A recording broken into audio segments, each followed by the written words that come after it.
to Weiniang. It is said that Feng Yugui was a scholar in Liaozhai, Shandong province. His family was very poor and he had no occupation to make a living. During the Wanli year of the Ming dynasty, a great famine occurred. Feng Yugui went to the south to escape alone. When I returned home, I fell ill when I arrived in Yizhou. He tried his best to support his sick body and walked for several miles until he came to a mass grave in the south of the city. He became increasingly tired and weak, so he had to lie down and rest against a grave. Suddenly, he came to a village as if in a dream. An old man came out of a house and invited him in. The old man's family only has two simple houses, and there is a woman in the house who is 16 or 17 years old, with a handsome and elegant appearance. The old man asked her to cook cypress soup and serve it in pottery to entertain the guests. He also asked about Feng Sheng's place of origin and age. After asking, he said, "My surname is Li and my name is Hongdu. My ancestral home is Pingyang, Shaanxi. I have been living here for 32 years. Please remember the door here. If my descendants come to visit me, please point it out to them. I dare not forget your kindness. My goddaughter Weiniang is not ugly either. I can marry you and wait for me. When your third son arrives, ask him to officiate your marriage." Feng Sheng was overjoyed and thanked him and said, "I am 22 years old this year and I am not married yet. It is good that you have given me your daughter as my wife, but where can I find your family and tell them?" The old man said, "You just need to go to the village in the north and wait for more than a month, and someone will come naturally. I just ask you not to be afraid of trouble." Feng Sheng was afraid that the old man's words were not trustworthy, so he demanded, "To tell you the truth, I'm already very poor, and I am afraid that I will not be able to live up to your expectations in the future. If I were abandoned halfway, it would be unbearable.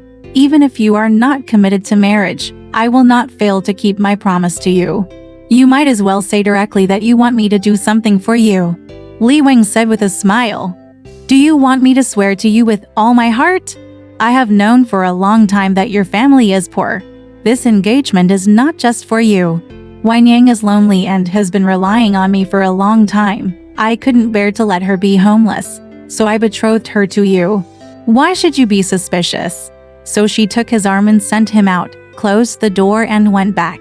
When Feng Yugui woke up, he was still lying beside the tomb, looking at the sun. It was almost noon. He stood up slowly and walked to the village step by step. The people in the village were shocked when they saw him, thinking that he had been dead by the roadside for more than a day. So Feng Sheng immediately understood that Li Wing was the person in the tomb. He hid the matter and asked to borrow a room to live in. The people in the village were afraid that he would die again and no one would dare to keep him. There is a scholar in this village who has the same surname as Feng Sheng. After hearing about this, he ran to inquire about Feng Sheng's family background. It turned out that Feng Shukai was Feng Sheng's distant uncle.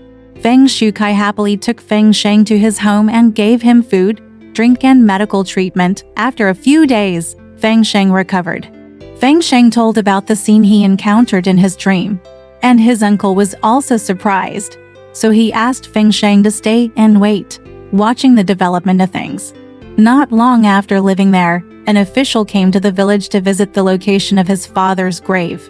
Li Shuxiang claimed to be a jinshi from Pingyang County, Shaanxi Province.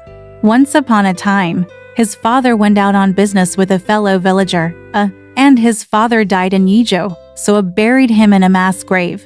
After returning to his hometown, also died. At that time, Li Wing's 3 sons were still young.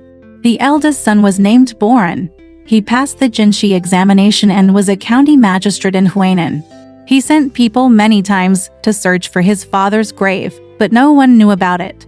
The second son was named Zhang Dao, and he passed the examination. Uncle Xiang, the youngest, also passed the jinshi examination, so he went out to look for his father's remains. He came to Yizhou and searched everywhere. When he came to this village that day, no one in the village knew about it, so Feng Sheng led him to the cemetery and pointed it out to him.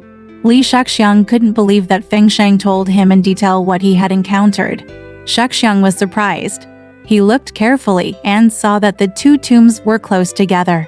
Someone told him, 3 years ago, an official buried his concubine here. Li Shengxiang was afraid that he had dug someone else's grave by mistake, so Feng Sheng pointed out to him the place where he lay.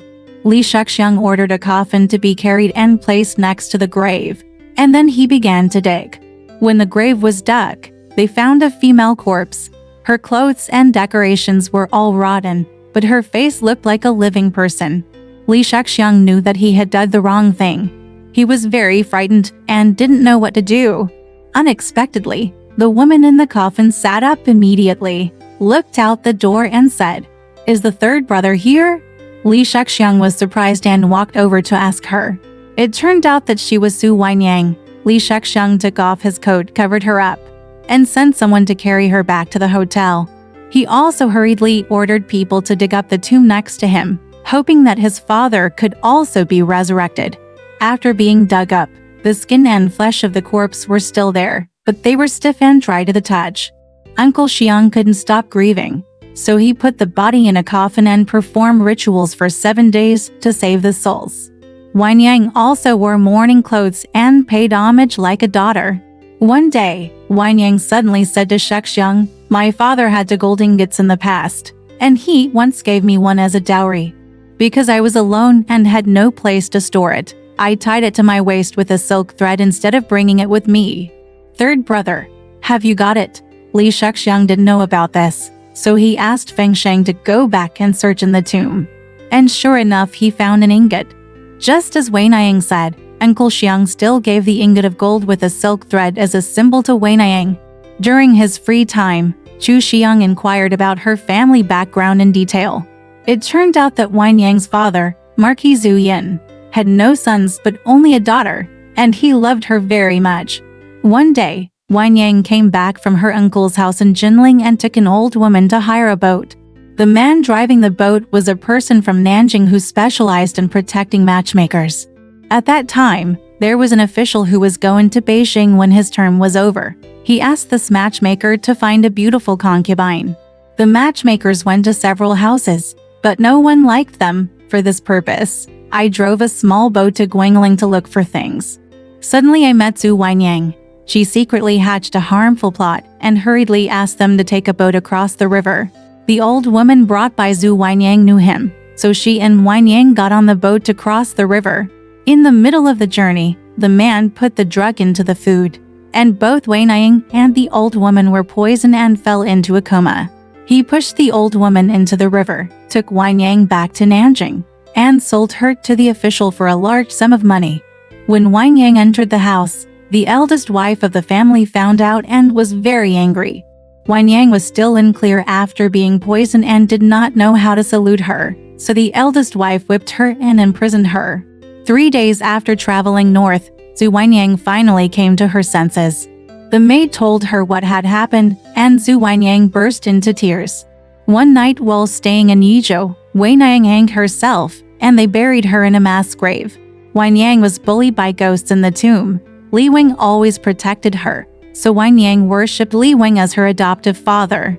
Li Wing said, "You don't deserve to die. I will definitely choose a good son-in-law for you." A few days ago, Feng Sheng met and laughed. When Li Wing came back, he said to Weiniang, "This scholar's character is trustworthy. When your third brother comes, he will officiate the marriage for you." One day, Li Wing said to her, "You can go back and wait. Your third brother is coming soon." It turned out that this was the day Li Shengxiang excavated the tomb. While Weiniang was in mourning, she recounted the past to Uncle Xiang. After sighing for a long time, Shengxiang regarded Weiniang as his younger sister and asked her to change her surname to Li. I bought some clothes and items and arranged for Weiniang and Feng Sheng to get married. Shengxiang said, "I don't have much money to bring a dowry for my sister. What I mean is to take you back together to comfort my mother. How about that?" Weiniang was also very happy. So the couple followed Uncle Xiang and set off together with the coffin in a car. After arriving home, Li's mother inquired and understood what had happened. She loved Weiniang more than her own daughter and arranged for them to live in another courtyard. During the funeral process, Li Wing's mourning for his mother exceeded that of his children and grandchildren. Mother Li fell in love with her more and refused to let them return to Liaozhai. She asked her son to buy them a house. It happened that a man named Feng wanted to sell his house and asked for 600 taels of silver. The Li family couldn't collect enough money in a hurry, so they temporarily accepted the house deed and agreed on a date to exchange the silver.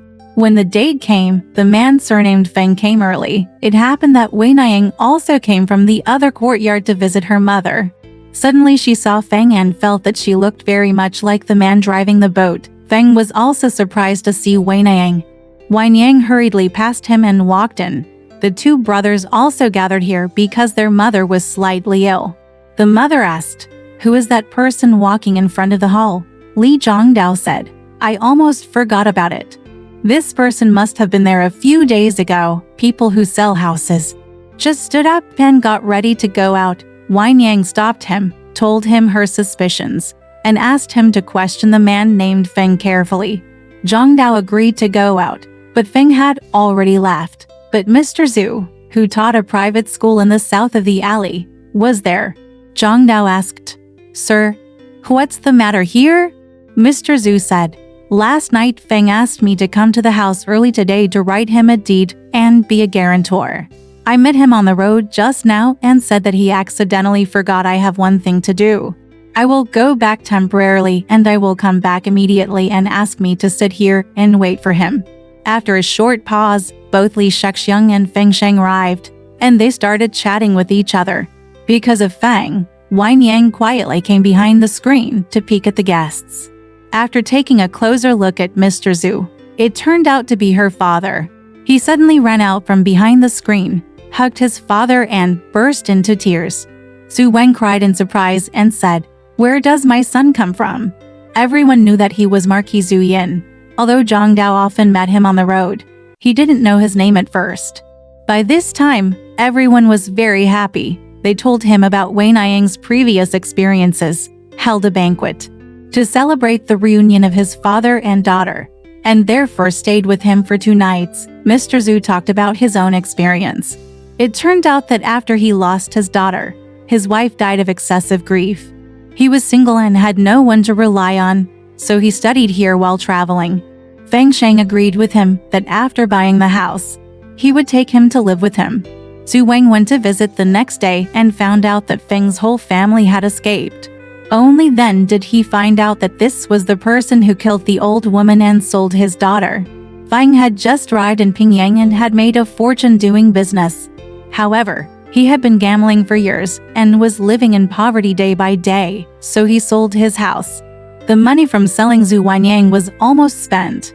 After Weiniang got a good home, she no longer hated Feng very much. She just chose a good day to move into a new house and no longer asked where he escaped to. Li's mother often gave gifts to her mother and provided them with all their daily needs. Feng Sheng settled down in Pingyang, but he had to return to his hometown to take various examinations on time, which was very hard. Fortunately, he passed the examination in this subject. After Weiniang became rich, she often thought that the old woman died for her and wanted to repay her son. The old woman's husband's surname is Yin, and he has a son named Yin Fu who likes gambling and is too poor to stand up.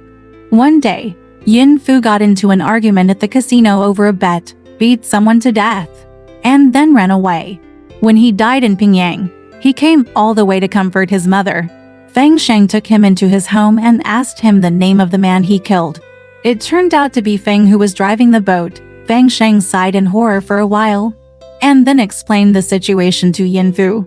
Yin Fu found out that Feng was the enemy who killed his mother. He became even more happy and became a servant in Feng Sheng's family. Marquis Zhu Yin took care of himself at his son-in-law's house. The son-in-law bought him a concubine and gave birth to a son and a daughter. Alright, this story has come to an end. If you liked it, please give it a thumbs up. Thank you.